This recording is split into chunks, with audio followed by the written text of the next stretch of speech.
जय बोलिए श्री अनंत अनंत सिद्ध परमेष्ठी भगवान की जय। जय श्री ओम नमः सिद्धेभ्य, जय श्री ओम नमः सिद्धेभ्य, जय श्री ओम नमः सिद्धेभ्य।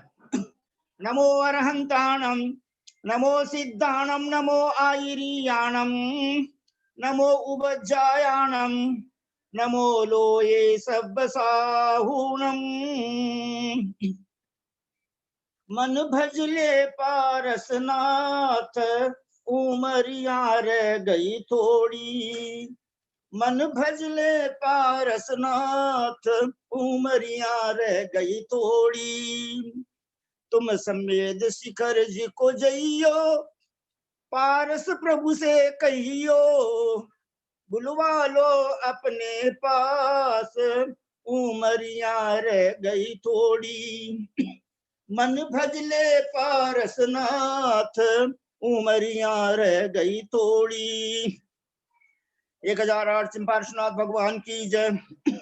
कल्याण मंदिर मुदारम वद्य भेदी, भीता भय प्रदम निंदित मंग्रि पद्मम। संसार सागर निमज्जद शेष जंतु, कोतायमानमभिनम्य जिनेश्वरस्य। यस्य स्वयं सुरगुरुर्गरिमाम्बुराशे, स्तोत्रं सुविस्तृतमतिर्न विभुर्विधातुम्। तीर्थेश्वरस्य कमठस्मय धूमकेतोस्, तस्याहमेष किल संस्तवनं करिष्ये। 41 टुडे। देवेन्द्र वन्द्य विदिताखिल वस्तु सार, संसार तारक विभो भुवनादिनाथ। त्रायस्व देव करुणा हृद मां पुनीः, सीदंत मध्य भयदव्य व्यसनाम्बुराशेः।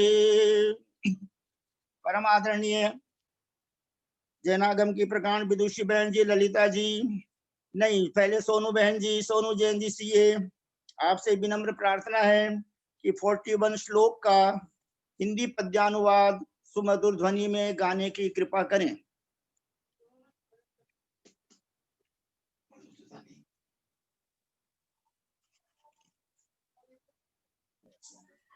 पंडित जी 2 मिनट, पंडित जी 2 मिनट करवाइए, हम तब तक। अच्छा, तो मैं पहले परम आदरणीय ललिता बहन जी साहब से विनम्र प्रार्थना करता हूं कि आप हमें 41 नंबर श्लोक का हिंदी में भावार्थ समझाने की कृपा करें। प्लीज आदरणीय ललिता बहन जी साहब, आपको सादर प्रणाम, सादर जय जिनेन्द्र। सरस्वती नमस्तुभ्यं वरदे कामरूपिणी, विद्यारंभं करिष्यामि सिद्धिर्भवतु मे सदा। कल्याण मंदिर स्तोत्र की जय, कुमुद चंदाचार्य की जय। केसी भाई साहब वंदना, पंडित जी साहब सादर प्रणाम, सबको यथायोग्य सादर जय जिनेन्द्र। देवेंद्र बंद विदिताखिल वस्तु सार, संसार तारक विभो भुवनादिनाथ। त्रायश्च देव करुणा हृद मां पुनीः, सिदंत मध्य भयदव्यसनाम्बुराशे। ऐसे लगता है कि इसमें भगवान के लिए सारा संबोधन दे दिया आचार्य ने। देवेंद्र वंद्य, देवेंद्रों के द्वारा 108 इंद्रों के द्वारा वंद्य हैं आप। विदित विदित अखिल वस्तु सार, अखिल माने समस्त वस्तुओं के सार को आप जानने वाले हो, जान चुके हो। संसार तारक, संसार से तारने वाले हो। विभो, हे स्वामी। भुवनादिनाथ, तीनों लोक के, तीनों भुवनों के हे नाथ। त्रायस्व, रक्षा करो। देव, हे देव। करुणा हृदय, करुणा हृदय वाले, करुणा से परिपूर्ण हृदय वाले। माम, मुझको। पुनीः, पवित्र करो। सिदंतम अद्य, दुख से पीड़ित। अद्य माने आज। भय दव्य सनाम्बुरासे, भय, भय मतलब भयदाई, भयद माने भय, भयदाई। सनाम्बुरासे माने दुख, दुख से भरे भयदाई दुख अंबुरा से माने समुद्र, भयदाई दुख समुद्र से। क्या कह रहे हैं? हे देवेंद्रों के द्वारा पूज्य भगवान, जान लिया है सर्व वस्तुओं का सार जिसने, ऐसे संबोधन में हे विदित अखिल वस्तु सार। हे स्वामी, हे संसार तारक, हे जिनेश्वर, हे स्वामी, हे त्रिलोकीनाथ, हे देव, हे करुणा सागर, भयदाई दुख समुद्र से आज दुखों से पीड़ित माम माने मुझको पुनः पवित्र करो, त्रायस्व रक्षा करो। मेरी संसार सागर से जो मैं दुखों से भय से पीड़ित हो रखा हूँ, उससे मुझे पहले तो सर्वप्रथम आप रक्षा कीजिए, उसके बाद मुझे पुनीत करिए। समर्थशाली से ही प्रार्थना की जाती है। जिसके पास जो वस्तु नहीं होती है, उससे वो वस्तु नहीं मांगी जाती है। व्यवहार में भी देखा जाता है, जिसके पास गाड़ी होती है उसी से गाड़ी मांगी जाती है, साइकिल वाले से गाड़ी नहीं मांगी जाती है। तो जो देने में भगवान समर्थ हैं, इसलिए हम भगवान से प्रार्थना की जा रही है। संसार समुद्र से निकालने के लिए वीतराग प्रभु को छोड़कर दूसरा कोई भी समर्थ नहीं है। इसलिए कुमुद चंद्राचार्य भगवान से प्रार्थना करते हैं, हे स्वामी, आप देवेंद्रों के द्वारा वंदनीय हैं। आप ही सारे पदार्थ को वास्तविक सार जानने वाले हैं। आप ही संसार समुद्र से तारने वाले हैं। आप सबके स्वामी हैं। आप समर्थशाली हैं और आप ही दया जल से पूरी सरोवर हैं। अतः हे भगवान, करुणा करके जन्म मरण के दुखों से पीड़ित मेरी भयंकर दुख रूप समुद्र से रक्षा करो। त्राहि माम, त्राहि माम, त्राहि माम। हे प्रभु, आज मुझे संसार दुखों से छुड़ाओ, पापों से अपवित्र मुझे पवित्र करो। भगवान, मुझे संसार समुद्र से निकालकर उत्तम सुख में स्थापित करो। ऐसा। जय बोलो पार्श्वनाथ भगवान की जय। बहुत सुंदर। परम आदरणीय ललिता बहन जी साहब ने प्राकृत भाषा, संस्कृत भाषा, हिंदी भाषा, बांग्ला भाषा, अंग्रेजी भाषा, बहुत सी भाषाओं का ज्ञान प्राप्त किया है। और आदरणीय सोनू जैन जी साहब भी बहुत लर्नेड हैं, बहुत क्वालिफाइड हैं, बहुत एजुकेटेड हैं। और सा विद्या या विमुक्त, ये विद्या वही कहलाती है, सम्यक ज्ञान, सम्यक विद्या वही कहलाती है जो मोक्ष का कारण होती है। अब हम आदरणीय सोनू जैन जी सीए साहब, कोलकाता निवासी, आपसे विनम्र प्रार्थना करते हैं कि इसका हिंदी पद्यानुवाद जो कि परम पूज्य गुरुदेव आचार्य श्री विद्यासागर महाराज ने लिखा है, उसको गाने की कृपा करें। प्लीज, सोनू जैन जी सीए, कोलकाता निवासी। श्री पार्श्वनाथ भवतारक लोकनाथ, सर्वज्ञ देव विभो सुरनाथ वंद, रक्षा अहो मम करो करुणा, रक्षा अहो मम करो करुणा समुद्र, संसार त्रस्त मुझको से छोड़ भेजो, संसार त्रस्त मुझको से छोड़ भेजो। बहुत सुंदर, बहुत सुंदर। सोनू जैन जी, आपका नाम भी सोना रखा हुआ है। लोग सोना के पीछे भागते हैं, लेकिन आप तो वो, जैसे भैया जी ने, केसी जैन साहब ने कहा कि एक पागल के सामने बहुत सा सामान ला के डाल दे और उसको देख के वो खुश होता है, उसी प्रकार आपके अंदर विरक्ति के, उदासीनता के भाव आए हैं। बहुत अच्छी बात है। और स्वस्ति त्रिलोक गुरुवे जिन पुंगवाय, और आगे आता है स्वस्ति प्रसन्न ललिताद्भुत वैभवाय है। ललिता बहन जी साहब ने भी हमको बहुत ज्ञान प्राप्त कराया है। अब देखिए, आज मैं एक बात पहले ये बोल रहा हूँ, हम सभी समय स्वाध्याय ग्रुप के जितने भी भाई बहन हैं, जितने भी श्रावक श्राविका हैं, स्वाध्याय के अंत में और बल्कि दिन में कभी भी एक माला आज जरूर फेरना। उत्तर प्रदेश में, दिल्ली के पास गाजियाबाद में एक मनुष्य की मृत्यु हो गई थी। उसको जलाने के लिए शमशान में गए, लेकिन 25 लोग वहां दूसरे मर गए। इसलिए परम पूज्य विद्यावारिधि वात्सल्य समुद्र श्रीमान जो गुरुदेव 108 आचार्य वर्धमान सागर महाराज का कहना है, जीवन का कोई भरोसा नहीं, जीवन है पानी की बूंद, कब मिट जाए रे। इसलिए सभी भाई बहन जो है अपने उपादान को शुद्ध करें। कल और परसों बहुत अच्छी चर्चा चली थी, मंजू जैन जी ने, जयपुर वालों ने बहुत अच्छी चर्चा चली थी कि चरम शरीर को मालूम हो जाता है क्या कि मैं इसी भाव से मोक्ष जाऊंगा। देखो, कोई चौथे नरक से आकर के भी मोक्ष जाते हैं, और कोई भवन त्रिक में देव हैं, भवनवासी व्यंतर ज्योतिष, वहां से मनुष्य होकर भी मोक्ष जाते हैं। कोई तिर्यंत से मनुष्य होकर के भी मोक्ष जाते हैं, जैसे प्रीतिंकर राजकुमार पिछले जन्म में सियार थे, उन्होंने रात्रि में भोजन का त्याग किया था और पानी भी नहीं पिया था, बावड़ी के अंदर अंधेरा दिख रहा था और मनुष्य से मनुष्य होकर के भी मोक्ष जाते हैं।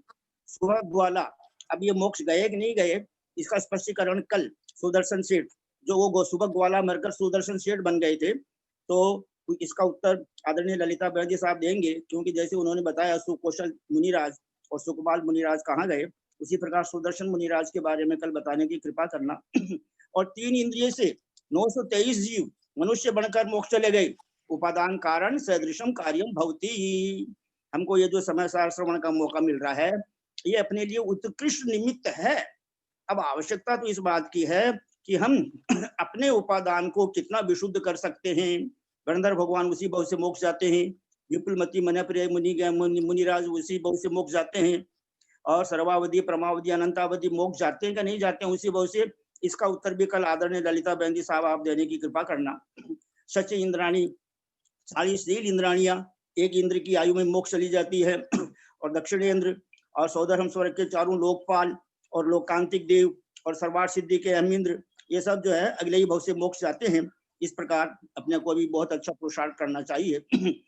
वंदितो सब सिद्धे ध्वमचल मनोवमं गतिं पत्ते वोचामि समय पाहुड निर्मो सुध केवली भणिदं नमः समय साराय स्वानुभूत्या चकासते चित स्वभावाय भावाय सर्वभावांतरच्छिदे अनंत धर्मण सत्वं पश्यन्ति प्रत्यगात्मनः अनेकांतमयी मूर्तिर् नित्यमेव प्रकाशताम् वीतरागं जिनं नत्वा ज्ञानानंदैक संपदं वक्षे समय सारस्य वृत्तिं तात्पर्य संगिकां समय सार अधिकार को सेतु तुल्य उरधार हो पाते हैं भव्य जन भववारिधि से पार।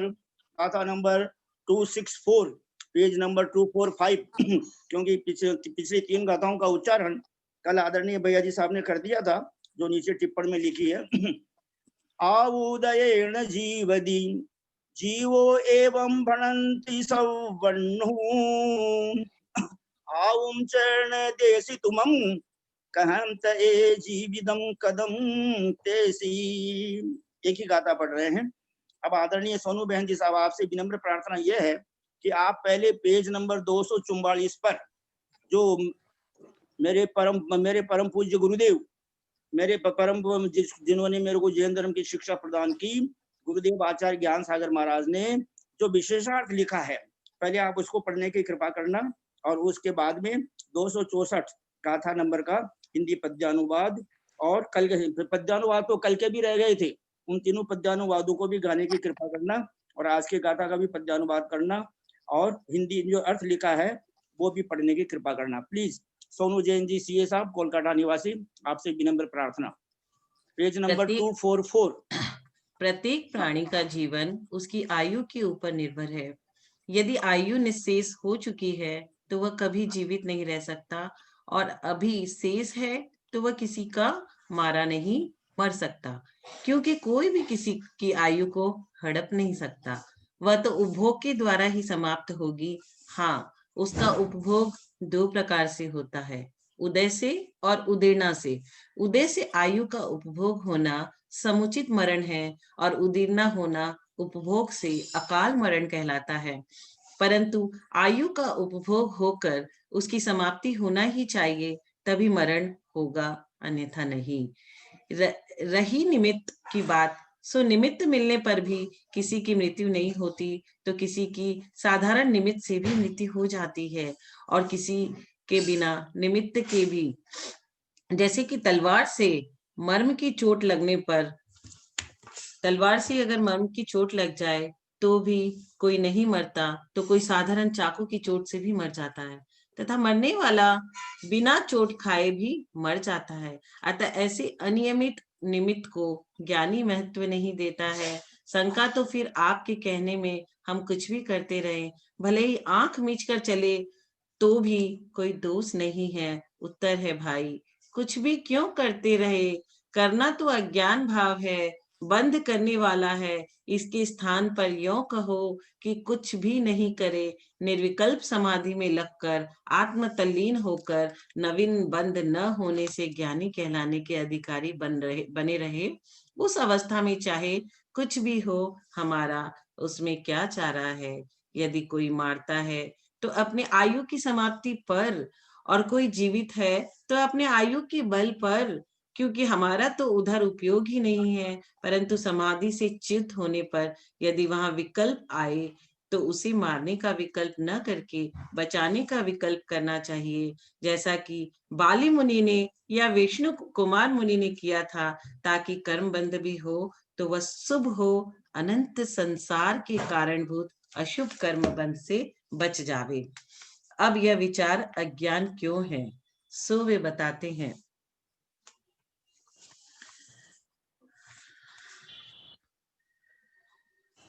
पंडित जी 3 गाथा वो 1 2 3 वाली लेनी है ना, देहावसान।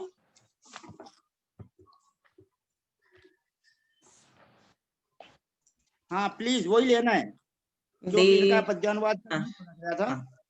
देहावसान जब आयु विलीन होती है, भारती जिनप की सुख को संजोती। कोई त्वदीय नहीं आयु चुरा सकेगा, तेरा भला मरण क्या की करा सकेगा। मैं आपकी मदद से बस जी रहा हूँ, जीता तुम्हें सहज आज जिला रहा हूँ। ऐसा सदैव कहता वह मूढ़ प्राणी, ज्ञानी विलोम चलता जड़ से अमानी। है आयु के उदय पा जग जीव जाता, है आयु के उदय पा जग जीव जीता। ऐसा कहे जिन जिन्हें मत ने न जीता, कोई न आयु तुझ में जब डाल देता। कैसे तुझे फिर सुजीवित पाल लेता। अब गाथा नंबर 264। है आयु के उदय पा जग जीव जीता, ऐसा कहे जिन जिन्हें मद में न जीता। ऐसा कहे जिन जिन्हें मद ने न जीता। तू जीव में यद्यपि आयु न डाल देता, कैसा उसे तदपि जीवित पाल लेता। जीव अपनी आयु के उदय से ही जीवित है, ऐसा सर्वज्ञ देव कहते हैं। सो हे भाई, तू पर जीव को आयु तो देता नहीं है, तो तूने उन जीवों को जीवित कैसे किया। बहुत सुंदर। आपका पुण्य देखो कि आपने जो है आचार्य गुरुदेव ज्ञान सागर महाराज की शब्दावली को पढ़ा, आचार्य गुरुदेव विद्यासागर महाराज की शब्दावली को पढ़ा, और आपका पुण्य इतना है कि आचार्य विद्यासागर महाराज के द्वारा जितने पद्य हुए, पद्यानुवाद हुए हैं, सबको आपने सुमधुर ध्वनि प्रदान करा दी। जो कोई बच्चे हैं जैन गीता वगैरह, तो उसको जनवरी में पूरा करना। और एक निवेदन ये है आदरणीय भैया जी साहब से, केसी जैन साहब से, कि आचार्य गुरुदेव ज्ञान सागर महाराज ने सुदर्शनोदय, वीरोदय और दयोदय इत्यादि काव्य लिखे हैं। उन काव्यों को यदि कोई संस्कृत में गा सके श्लोकों को, तो बहुत अच्छा रहेगा। अब हम सभी भाई बहन हाथ जोड़ करके विनय पूर्वक सिर झुकाकर हमारे धर्म गुरु, हमारे शिक्षा गुरु, हम सबका कल्याण चाहने वाले और हम सबको बहुत ही आनंद से, हृदय से आशीर्वाद प्रदान करने वाले भैया जी साहब से विनम्र प्रार्थना करते हैं कि आप हमें गाथा नंबर 264 का जो है अर्थ समझाने की कृपा करें। आपको सादर चरण स्पर्श, आपके सादर चरण स्पर्श करते हैं हम सभी। सादर पामाडोक, सादर प्रणाम, सादर वंदना निवेदन करते हैं। प्लीज ब्रह्मचारी जी, भैया जी साहब, केसी जैन साहब, सादर वंदना प्लीज। ओ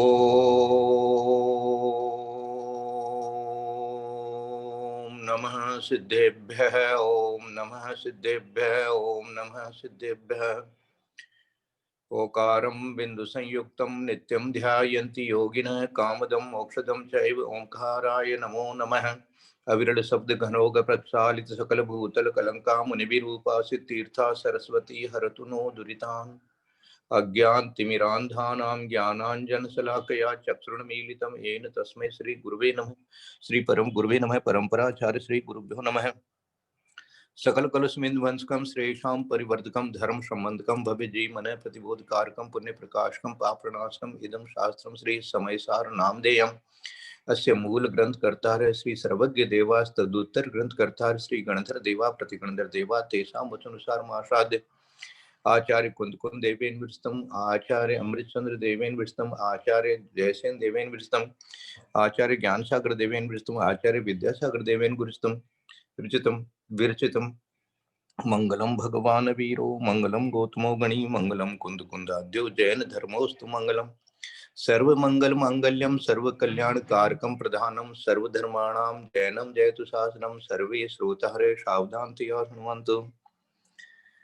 वंदितु सव्वसिद्धे धुवमचलं नोपमं गदिं पत्ते वोच्छामि समय पाहुड मिणमो सुध केवली भणियम्। नमः समय साराय स्वानुभूत्या चकासते चित स्वभावाय भावाय सर्वभावांतरच्छिदे। बोले देवादिदेव महावीर भगवान की जय। बोले आचार्य कुंद कुंदेव की जय। बोले आचार्य अमृतचंद्र स्वामी महाराज की जय। बोले आचार्य जयसेन स्वामी महाराज की जय। बोले आचार्य ज्ञान सागर महाराज की जय। बोले आचार्य गुरुवर विद्यासागर महाराज की जय। बोले आचार्य गुरुवर वर्धमान सागर महाराज की जय। सरस्वती नमस्तुभ्यं वरदे कामरूपिणी विद्यारंभं करिष्यामि सिद्धिर्भवतु मे सदा। बोले द्वादशांग जिनवाणी माता की जय।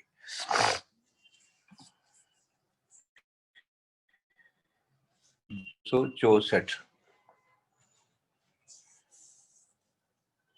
आउ उदयीन जीवदी जीवो। हाँ, आवाज आ रही है? आऊ उदयेन जीवति जीवो एवं भणन्ति सव्वन्हु। आऊं चण देसी तुमं कहम त एव जीविदम कदम तेसिम। 263 की गाथा में शब्द था हरेसी, आऊम न हरेसी, और यहाँ आऊम च न देसी। वहां आऊ खयेण मरणम, वहां मरण की बात थी। आऊ खयेण मरणम, यहाँ है आऊ उदयेण जीवदी, है ना। दोनों गाथा का इतना ही अंतर है। उसमें कहते हैं कि जीव मरता कैसे है, तो कहते हैं कि जीव आयु के क्षय से मरता है। यहाँ कह रहे हैं कि जीव जीता कैसे है, बोले आयु उदयेण जीवदी, आयु कर्म का उदय जैसे चलता है तो वो जीता है। तो कैसे जी रहे हो भाई? अब पहले तो मरण के लिए अपने विचार किया कि भैया तुम जो है वो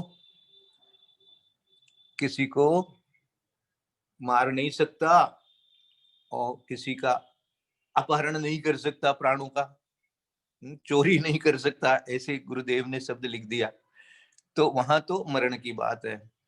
अब यहाँ कहते हैं कि जिला भी नहीं सकता, वो कब तक जिएगा ये भी तेरे हाथ में नहीं है।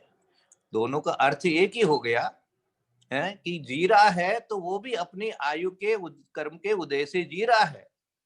तो जैसी जैसी आयु कर्म का उदय होगा वैसा वो जिएगा। मनुष्य आयु कर्म का उदय होगा तो मनुष्य रूप से जिएगा, देव आयु कर्म का उदय होगा तो देव रूप से जिएगा।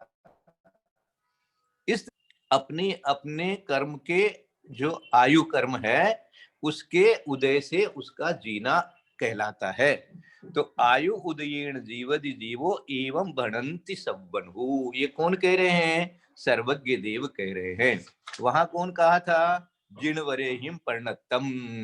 वहां उस शब्द में 263 में क्या शब्द था कि जिनेश्वर देव ने ऐसा कहा है, उनका ये कहना है। और यहाँ भी वही बात है कि सर्वज्ञ देव ऐसा भणन्ति मानी कहते हैं। आउम चढ़ देसी तुमम कहम ते जीविदम कदम तेसिम। तुम किसी को आयु दे नहीं सकता। ऐसे बहुत से व्यवहार में कभी कभी इस तरह की बातें सुनने को मिलती है। तुम्हारी आयु थाना लग जाए, किसी का जन्मदिन वगैरह तो बधाई देते हैं तो कई लोग ऐसे ही बोलते हैं, मेरी आयु आपको लग जाए। ऐसे ऐसे देते हैं उदाहरण। तो जो लोग बूढ़े बढ़ारे होते हैं उनके लिए कहे तब तो ठीक भी समझ में आता है, लेकिन जो बूढ़े लोग कहते कि मेरी आयु लग जाए तो उसकी तो आयु थोड़ी सी बची है, उसकी अब आयु कितनी लगेगी। तो ये तो व्यवहार है। अब यहाँ कहना चाहते हैं कि ऐसा कोई कहने से कुछ नहीं होने वाला है, और ऐसा अहंकार करने से, विकल्प करने से भी कुछ नहीं होने वाला है। क्या कहा? ऐसा दूसरों के लिए विकल्प करना, या ये मर जाएगा या जी जाएगा या ऐसा रहेगा कि वैसा रहेगा, इसको मैं जिला दूं, है वहीं पर आ गए वापस कि भैया दवा दारू करके या मेहनत करके इसको जैसे तैसे भी मैं जिंदा रख दूं, तो भैया इसका जितना आयु कर्म है उतना जिएगा ही जिएगा, तुम्हारे मारने से भी नहीं मरेगा। अभी अपन ने जो विशेषार्थ पढ़ा है गुरुदेव का, उसमें उन्होंने कहा है भैया कैसे मरता है। कोई चाकू के घाव से ही मर जाता है, और कोई जो है वो क्या कहते हैं तलवार से भी बच जाता है? तो इस प्रकार से गोली से भी बचते हैं बहुत से लोग। गोली लग जाती है तो भी इलाज होता है, गोली निकल जाती है, बच जाते हैं, आयु कर्म है। और कोई के जरा सी ठोकर भी लग जाती है तो ब्रेन में चोट लग गई या और कुछ हो गया तो बस वहीं पर ढेर हो गए, ऐसा भी होता है। तो ये अपनी अपनी आयु कर्म से होता है, ये विकल्प जानना। और ये विकल्प भी कब तक जानना? जब तक बाहर का व्यवहार है। जब समाधि में लीन होना है, सामायिक करनी है, चिंतन को समाप्त कर देना है, अपने आप में लीन होना है, तो फिर न कोई आयु कर्म है, न कोई कर्म है, न कोई जीने की बात है, जिलाने की बात है, न मरने की और मारने की, बनने की बात है। बस जो तत्व है बस उतना ही है, ऐसा ज्ञान है। तो ये तो बहुत अच्छी बात आपने बता दी कि न हम जिया सकते हैं, न हम मार सकते हैं, न मुझे कोई मार सकता है, न मुझे कोई जिला सकता है। सब बात जो है वो क्या अपने अपने कर्मों से होता है। तो ऐसा जो बात आया, बहुत अच्छा आपने उपदेश दिया। तो इसको लेकर के गुरुदेव ने यहाँ आज जो विशेषार्थ पढ़ा गया है उसमें बहुत अच्छी बात आई है कि ऐसा सोच करके कोई ऐसा सोच ले कि हम कुछ भी करें, जीना मरना तो जिसका हाँ ऐसा ऐसा करें। तो वो कहते हैं कि ऐसा मत करो, है माने दो सिचुएशन बचती है आपके पास में, एक तो हम कुछ भी करें और एक है हम कुछ भी नहीं करें, है? तो गुरुदेव ने चॉइस दी है आपको कि भैया तुम ऐसा मत सोच कि हम कुछ भी करें, तुम ऐसा सोच हम कुछ भी नहीं करें। देखो बहुत अच्छा दिया था वो, है ना? अतः शंका तो फिर आपके कहने में हम कुछ भी करते रहे, शंका कर रहे हैं वो, तो फिर आपके कहने में हम कुछ भी करते रहे, भले ही आंख मीच कर चले भी तो कोई दोष नहीं है। मानी जो होना होगा सो होगा, हम तो आंख मीच के चलेंगे। अरे भैया आंख मीच के चलेगा तो ठोकर खाएगा ना, ऐसा नहीं होता है? जो होना होगा तो होगा, बचना होगा बचेंगे, जीत मरना होगा मरेंगे, जीना हो जिएंगे, ऐसा नहीं है। हम कुछ भी करें ऐसा नहीं आंख मीच के चले। उत्तर, हे भाई कुछ भी क्यों करते हो, करते रहे, करना तो अज्ञान भाव है, बंद करने वाला है। इसके स्थान पर यो कहो कि कुछ भी नहीं करे, माने निर्विकल्प समाधि में लगकर आत्म तल्लीन होकर नवीन बंद न होने से ज्ञानी कहलाने के अधिकारी बने रहे। हाँ, उस अवस्था में चाहे कुछ भी हो, हमारा उसमें क्या चारा है। यदि कोई मरता है तो अपनी आयु की समाप्ति पर, और कोई जीवित है तो अपने आयु के बल पर, क्योंकि हमारा तो उधर उपयोग ही नहीं है। जिसमें अब उपयोग ही नहीं है, ऐसी में तो कुछ भी करें कुछ भी नहीं करें ये विकल्प ही नहीं बचा।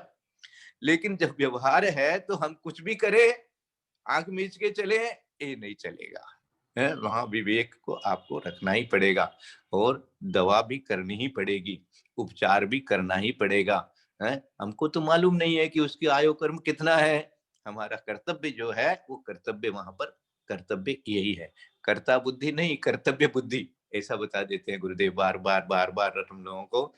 हाँ, जहां जहां होता है सावधान कर देते हैं, ये कर्तव्य है, भैया वृत्ति है, आपका कर्तव्य है। औषधि दान बताया गया है, क्यों बताया गया औषधि दान, क्यों बताया गया अभय दान है, अभय दान क्यों बता रहे हैं, फिर औषधि दान क्यों बता रहे हैं।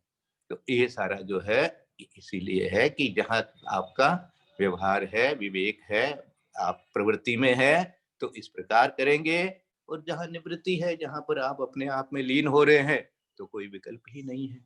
इस प्रकार का इन्होंने समाधान दिया है। और ये दिए हैं, देहावसान जब आयु विलीन होती है भारती, जिनप की सुख को संजोती, क्यों तदीय नहीं आयु चुरा सकेगा, तेरा भला मरण क्या कि करा सकेगा। ये जो अपना 263 गाथा जो थी उसके बारे में ये है, जो कल अपन ने चिंतन कर लिया था। अब पहले 264 का जो तीसरा वाला श्लोक है, पहले उसका पढ़ते हैं।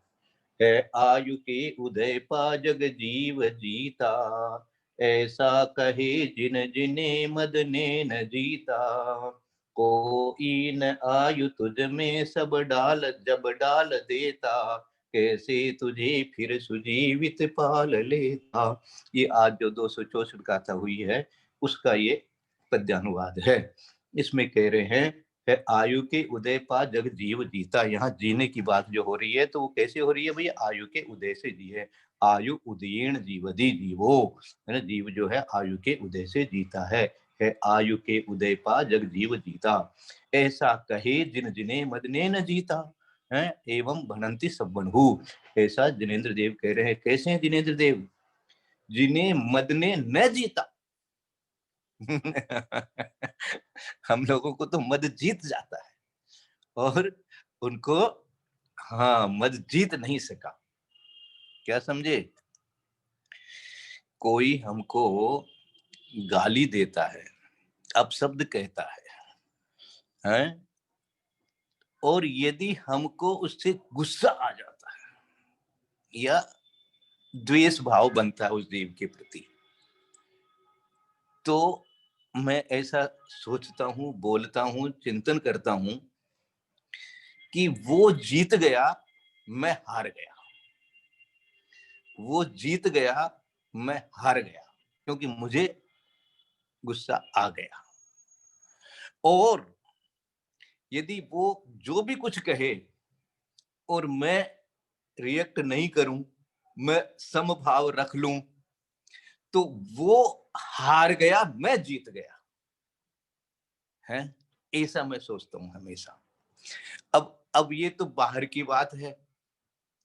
अब इसको कर्म पर घटा लो कि यदि उसके अपशब्द कहने से या कोई मेरी अवज्ञा करने से मेरे को, मेरे परिणामों में मलिनता आ गई, द्वेष भाव आ गया, चिंता हो गई, भय हो गया, या मद आ गया, अपना मद खंडन हो गया, तो ये किसके उदय से हुआ था? ये वो तो निमित्त है, वो तो बाहर का है। मेरे ही उस समय इस प्रकार का जो कर्म का उदय आ रहा है जिसके कारण से मुझे गुस्सा आए। तो यदि गुस्सा आ जाए तो समझो कि कर्म जीत गया, आत्मा हार गया। और यदि आत्मा उस समय भी उसको सहन कर रहा है या उसको उसके ऊपर में कोई नवीन बंध जैसा परिणाम नहीं कर रहा है, तो कर्म हार गया, आत्मा जीत गया। ये कर्म की और आत्मा की निरंतर लड़ाई हो रही है। हाँ, तो इसलिए यहाँ पर बहुत अच्छा शब्द दिया। इस शब्द के ऊपर आज दिन भर चिंतन करना सबको ही, कि देखो हमारे जीवन में एक बार क्या हो रहा है। हमारे जीवन में कर्म जीतता है और आत्मा हारता है। और यहाँ पर कौन होते हैं जिनेन्द्र देव? कैसा कहे जिन जिने मद ने न जीता, मद को हराया और आत्मा को जिताया। एक बहुत अच्छा स्वाध्याय है इसके अंदर में। कोई न आयु तुझ में जब डाल देता, कैसे तुझे फिर सुजीवित पाल लेता। जब कोई आयु तेरे अंदर में डाल नहीं सकता, किसी के अंदर भी डाल नहीं सकता है, किसी की आयु आपके पास, मेरा आयु कर्म मेरे ही पास। कल अपन ने चिंतन किया था, साता वेदनी हो चाहे असाता वेदनी हो, अपना अपना ही होता है। इसी तरह ज्ञानावरणी का समझो, ज्ञान का क्षयोपशम अपना अपना ही होता है। किसी दूसरे का ज्ञान दूसरे के ज्ञान में आप ट्रांसफर नहीं कर सकते। क्षयोपशम को आपको अपना एक क्षयोपशम जगाना पड़ेगा। वो निमित्त बन सकते हैं, आपको पढ़ा सकते हैं, बता सकते हैं, कह सकते हैं, लेकिन आपके कर्म का जैसा क्षयोपशम होगा ज्ञानावरणी कर्म का, अंतराय कर्म का, वैसा ही आपके क्षयोपशम चलेगा। ज्ञान बुद्धि विवेक इत्यादि सब चलेगा। तो कोई किसी का अपना ज्ञान दूसरे को ट्रांसफर नहीं कर सकता है, अपना कर्म भी दूसरे को ट्रांसफर नहीं कर सकता है। तो ऐसा विचार कर लेना। बीच वाला रह गया। मैं आपकी मदद से बस जी रहा हूँ, जीता तुम्हें सहज आज दिला रहा हूँ, ऐसा सदैव कहता वह मूढ़ प्राणी, ज्ञानी विलोम चलता जड़ से अमानी। ये जो हमारी 262 की जो गाथा थी, उसी का ये एक तरह से अनुवाद है यहाँ पर कि ज्ञानी विलोम चलता, जो ज्ञानी होता है वो इससे विपरीत चलता है। ऊपर दिया था वहां पर नानी एतो दु विपरीदो, है ना। तो ऐसा जो मानता है मैं आपकी मदद से बस जी रहा हूँ, आपके कारण से जी रहा हूँ, और जीता तुम्हें सहज आज जिला रहा हूँ। किसी को जिलाने की भाव करना कि मैंने तुमको जिला दिया या तुम्हारी बचा दिया तुमको, और या मैं तुम्हारी मदद से मैं जी रहा हूँ, ऐसा कौन कहेगा। ऐसा सदैव कहता वह सो मूढ़ो अन्नानी। ऊपर दिया था जो मन्नदि हिंसामी, ये हिंसा जामी, ये परे हिम सत्य हिम, सो मूढ़ो अन्नानी, नानी एतो दु विपरीदो। नानी तो जो है इससे विपरीत सोचता है। इस प्रकार की ये 3 गाथाएं अपने को 262, 263 और 264 मिली है। इनके ऊपर में जितना भी संसार का दुख सुख जीना मरना ये सारा जो चल रहा है, खेल हो रहा है, नाटक हो रहा है, चल रहा है, अपना भी नंबर आ रहा है। देखो जब अपने पीढ़ी वाले लोग चले जाते हैं, क्या चाचा जी चले गए, पिताजी चले गए, माता जी चले गए, तो भैया वो पीढ़ी चली गई तो अब अपनी पीढ़ी का तो नंबर है।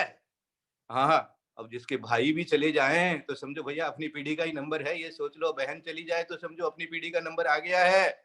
इसलिए कोई किसी को जिलाएगा नहीं, कोई किसी को मारेगा नहीं, लेकिन अपनी आयु कितनी है, आयु से जीना है। वो आयु कितनी है अपने को पता नहीं है। ऊपर कह भी दिया था एक कदली अकाल मरण भी होता है, वो समुचित मरण भी होता है। तो अपना समुचित मरण भी हो जाए, समाधि मरण हो जाए, चिंतन अपना सही बना रहे, तत्व का ज्ञान बना रहे, सम्यक दर्शन अपना नहीं छूटे। इसी भावना के साथ में बोले महावीर भगवान की जय। यदर्थ मात्रा पदवाक्यहीनम मया प्रमादादि किंचनोक्तम तन्मे क्षमित्वा विदधातु देवी सरस्वती केवल बोध लक्ष्मी। ओदि समाधि परिणाम शुद्धि स्वात्मोपलब्धि शिव सोख्य सिद्धि। चिंतामणि चिंतितवस्तुदानि ममास्तु देवी सुजे लोकालोक भारती तोय जगदिंद जो तेरा देव जो अरंत को गुरु से हो निर्ग्रंथ दया धर्म पालू सदा यही मुक्त का पंथ गुरुद्वारा रानी माता की जय। ये कदली घात मरण और अकाल मरण एक ही होता है ना? वंदना भाई साहब, वंदना, कदली घात अकाल मरण को ही कहते हैं ना?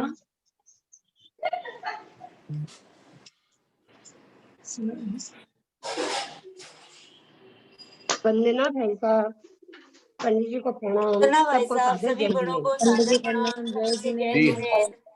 हाँ जी, वंदना भाई साहब, सबसे जय इंजीनियर। कहीं कहीं कदली घात मरण भी आता है, नाम आता है कदली घात मरण भी आता है, अकाल मरण भी आता है, दोनों एक अर्थवाची। हाँ दोनों एक साथ हुआ। हाँ वंदना भाई साहब, वंदना। आउट कैसे हूँ?